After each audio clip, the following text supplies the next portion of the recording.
Hello प्रिय मित्रों, नमस्कार, गुड मॉर्निंग। आइए आपकी अपनी क्लास में मैं डेली की तरह आज भी आपकी करंट की क्लास में बहुत बहुत स्वागत और अभिनंदन करती हूँ। आज हम लोग 18 और 19 दिसंबर की करंट अफेयर्स को देखेंगे। 18 और 19 क्यों? क्योंकि कल हमने 17 तक 1 से लेके 17 तक के रिवीजन किए थे, तो 18 का हमारा कल का बाकी था, इसलिए हम 18 और 19 दोनों दिन का करंट अफेयर्स देखेंगे। ठीक है, तो चलिए स्टार्ट करते हैं। सबसे पहला प्रश्न पूछा जा रहा है। पहले प्रश्न में आने से पहले एक बार मैं आप लोगों से बता देना चाह रही हूँ कि प्लीज़ ये क्लास सबके लिए है। जिस किसी भी एग्ज़ाम में जिसमें करंट अफेयर्स से प्रश्न बनते हैं, आप इस क्लास को ले सकते हैं और अपने मित्रों, भाई बहनों, दोस्तों को शेयर करें। आप प्लीज़ जो लोग नए हैं चैनल सब्सक्राइब करें और लाइक और प्यारा सा कमेंट करें और क्लास को पूरा देखा करें। कभी भी स्किप करके मत देखें, न कोई फालतू बात की जाती है और न ही कोई फालतू प्रश्न लाया जाता है। प्रश्न बहुत ही इंपॉर्टेंट होते हैं जो आपके लिए लाया जाता है। ठीक है, तो इसलिए इस क्लास को अधिक से अधिक शेयर भी करें। तो चलिए आइए अपने प्रश्नों पे आते हैं। सबसे पहला प्रश्न पूछा जा रहा है, हाल ही में भारतीय नौसेना के साथ जल विज्ञान समझौते को किसने रद्द कर दिया है और ये कब प्रारंभ हुआ था? तो जल विज्ञान जो समझौता है 2019 में प्रारंभ हुआ था और ये मालदीव और भारत के बीच था। भारत और मालदीव के बीच यह स्टार्ट किया गया था। ठीक है, समझौता, लेकिन इसे अभी रद्द कर दिया है मालदीव ने।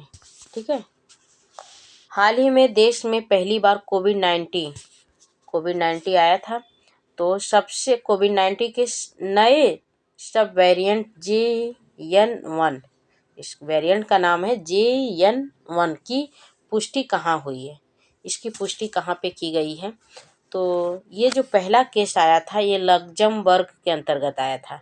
ठीक है, लग्जमबर्ग के अंतर्गत इसकी पुष्टि की गई है। सबसे पहले वहीं पे आया हुआ था ये। और भारत में अगर पूछा जाए, ये विश्व में बता रही हूँ मैं, विश्व में सबसे पहले आया था लग्जमबर्ग के अंतर्गत। और वहीं पे भारत की बात की जाए, भारत में सबसे पहले कहाँ पे आया था? तो भारत में केरल के तिरुवनंतपुरम में आया था। ठीक है, तिरुवनंतपुरम में, केरल के सबसे पहले तिरुवनंतपुरम में इसकी केस की पुष्टि की गई है। और यह ओम्रिकॉन का ही वंशज है। जो ओम्रिकॉन 2-3 साल पहले आया हुआ था, उसी ओम्रिकॉन का ही ये वंशज है। बहुत ही खतरनाक होता है। ठीक है, ओम्रिकॉन का ही ये भी वंशज है। तो अभी भारत के केरल के तिरुवनंतपुरम में इसकी पुष्टि की गई है।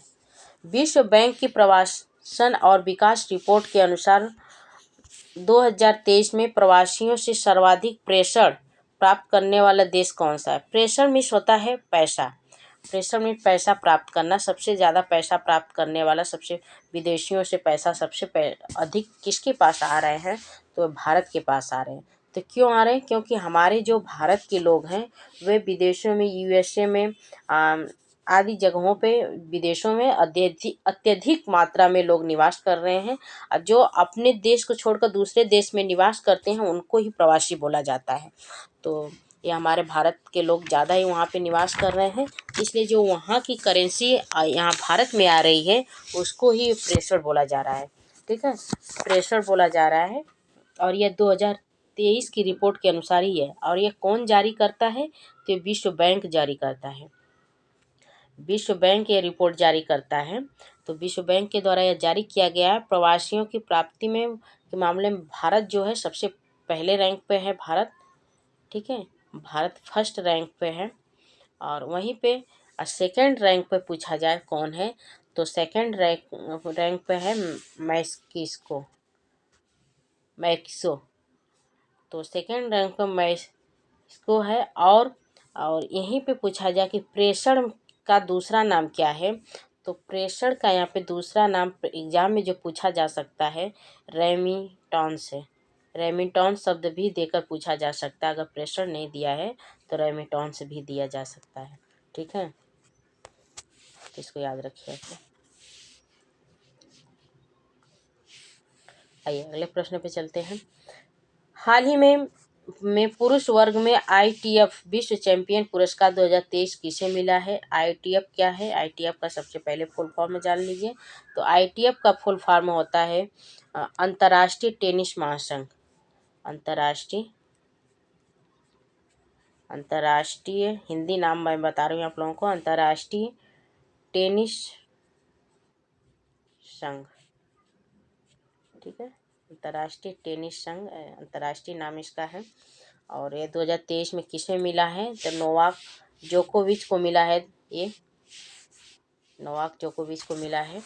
नोवाक जोकोविच तीन बार तीसरी बार ग्रैंड स्लैम जीत चुके हैं। और इन्हें ये सर्बिया के रहने वाले हैं। अभी पूछा जाए कि ये कहाँ के रहने वाले हैं, तो ये सर्बिया के रहने वाले हैं। और ये 8वीं बार इनको ये पुरस्कार प्राप्त हुआ है। 8वीं बार यह पुरस्कार इनको मिला है। और ये विश्व में पूछा जाए कि विश्व में इनका कौन सा स्थान है, तो विश्व में पहले स्थान पे है, विश्व में फर्स्ट रैंक पे है। ठीक है, आइए पूछा जाए कि इसमें दो होता है ना, जैसे पुरुष वर्ग और महिला वर्ग।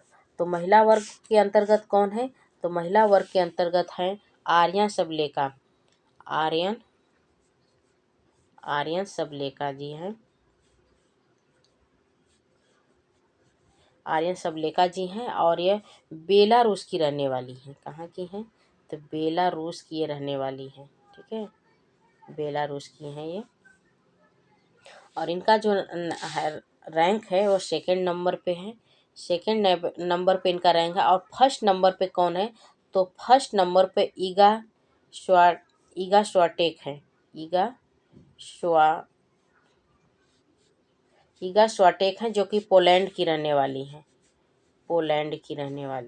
ठीक है, चलिए अगले प्रश्न पे चलते हैं। हाल ही में अंतर्राष्ट्रीय प्रवासी दिवस 2023 कब मनाया जाता है? तो 18 दिसंबर को यह प्रवासी दिवस मनाया जाता है। अब विश्व विजय दिवस कब मनाया जाता है? 16 दिसंबर को विश्व विजय दिवस भी मनाया जाता है। 2 दिवस इसमें साथ में है। तो 18 दिवस की थीम क्या है? तो एक्ट टुडे इसकी थीम है प्रवासी दिवस का, एक टुडे। ठीक है, एक टुडे। इसका हिंदी क्या होगा? तो प्रवासियों की सुरक्षा ध्यान में रखना। हिंदी लिख लीजिए, प्रवासियों की सुरक्षा ध्यान में रखना है। ठीक है, यहाँ पे लिख दे रही हूँ, ध्यान में रखना। और यहीं पे पूछा जाए कि भारतीय प्रवासी दिवस कब मनाया जाता है? तो भारतीय प्रवासी दिवस 9 जनवरी को मनाया जाता है। 9 जनवरी। ठीक, आइए विश्व विजय दिवस 16 दिसंबर को। हाल ही में एक मिनट थोड़ा सा धैर्य बनाए रखिए। करें कि हाल ही में किस स्थान पर 67वें राष्ट्रीय स्कूल खेलों का उद्घाटन किया गया है? तो ये नई दिल्ली में किया गया है।